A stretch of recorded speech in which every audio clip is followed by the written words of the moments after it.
பொங்கல் பண்டிகைக்காக தமிழ்நாடு முழுவதும் பயணிகள் பேருந்தில் சொந்த ஊர்களுக்கு சென்று வரும் நிலையில் சிறப்பு பேருந்துகளின் விவரம், எந்த ஊருக்கு செல்ல எங்கு பஸ் ஏற வேண்டும் போன்ற தகவல்கள் குறித்து விவரிக்கிறது இந்த செய்தி தொகுப்பு. சென்னையில் 6 இடங்களிலிருந்து பேருந்துகள் புறப்படும் எனவும், வழக்கமான பேருந்துகள் மற்றும் சிறப்பு பேருந்துகள் என நாள்தோறும் 4000க்கும் மேற்பட்ட பேருந்துகள் இயக்கப்படும் எனவும் தெரிவிக்கப்பட்டுள்ளது. அதன்படி திருச்சி, தஞ்சை, கும்பகோணம், திண்டுக்கல், புதுக்கோட்டை, மதுரை, நெல்லை, தூத்துக்குடி, திருச்செந்தூர், ராமேஸ்வரம், கரூர், திருப்பூர், சேலம், கோவை, நாகர்கோவில், மார்த்தாண்டம், திருவனந்தபுரம், எர்ணாகுளம் ஆகிய ஊர்களுக்கான சொகுசு பேருந்துகளான SCTC பேருந்துகள் கிளாம்பாக்கம் கலைஞர் நூற்றாண்டு பேருந்து முனையத்திலிருந்து மட்டும் இயக்கப்படும் என்று கூறப்பட்டுள்ளது. திண்டிவனம், விழுப்புரம், கள்ளக்குறிச்சி, அரியலூர் செல்லும் சாதாரண பேருந்துகளும், திண்டிவனம் வழியாக திருவண்ணாமலை, சிதம்பரம், கடலூர் மற்றும் புதுச்சேரி செல்லும் பேருந்துகள் கோயம்பேடு பேருந்து முனையத்திலிருந்து புறப்படும். அதைத் தொடர்ந்து புதுக்கோட்டை, திண்டுக்கல், திருப்பூர், ராமநாதபுரம், சேலம், கோவை ஆகிய ஊர்களுக்கான சாதாரண பேருந்துகளும் கோயம்பேட்டிலிருந்து இயக்கப்படும் என்று அறிவிக்கப்பட்டுள்ளது.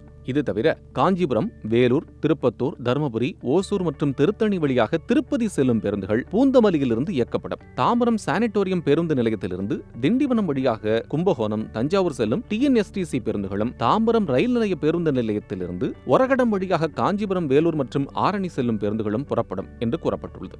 ECR வழியாக சிதம்பரம், கடலூர், புதுச்சேரி செல்லும் வாகனங்கள் KK நகர் பேருந்து நிலையத்திலிருந்து இயக்கப்படும் எனவும், கும்மிடிப்பூண்டி, ஊத்துக்கோட்டை மற்றும் செங்குன்றம் வழியாக திருப்பதி செல்லும் பேருந்துகள் மாதவரத்திலிருந்து புறப்படும் எனவும் அறிவிக்கப்பட்டுள்ளது. முன்பதிவு செய்த பயணிகளுக்கு மட்டும் கிளாம்பாக்கத்திலிருந்து SCTC சொகுசு பேருந்துகள் இயக்கப்படும் எனவும், கோயம்பேடு, தாம்பரம், பெருங்களத்தூரிலிருந்து செல்ல முன்பதிவு செய்த தென் மாவட்ட மக்கள் கோயம்பேட்டில் பேருந்து புறப்படுவதாக தெரிவிக்கப்பட்ட நேரத்திற்கு கிளாம்பாக்கம் வர வேண்டும் என்று போக்குவரத்து துறை தெரிவித்துள்ளது. முன்பதிவு செய்யாமல் விழுப்புரம், திருச்சி மார்க்கமாக செல்லும் பயணிகள் கோயம்பேடு செல்ல வேண்டும் என்றும் அறிவுறுத்தப்பட்டுள்ளது. பயணிகள் நேரில் முன்பதிவு செய்ய வசதியாக கிளாம்பாக்கம், கோயம்பேடு மற்றும் தாம்பரம் MEPS பேருந்து நிலையங்களில் நாளை காலை 7 மணி முதல் முன்பதிவு மையங்கள் செயல்படும் என்று குறிப்பிடப்பட்டுள்ளது. பொங்கல் பண்டிகைக்கு பிறகு வழக்கமான பேருந்துகள், சிறப்பு பேருந்துகள் என்று வரும் 16ஆம் தேதி முதல் 18ஆம் தேதி வரை நாள்தோறும் 3000க்கும் மேற்பட்ட பேருந்துகள் இயக்கப்பட இருப்பதாகவும் அரசு போக்குவரத்து துறையினுடைய அறிவிப்பில் கூறப்பட்டுள்ளது.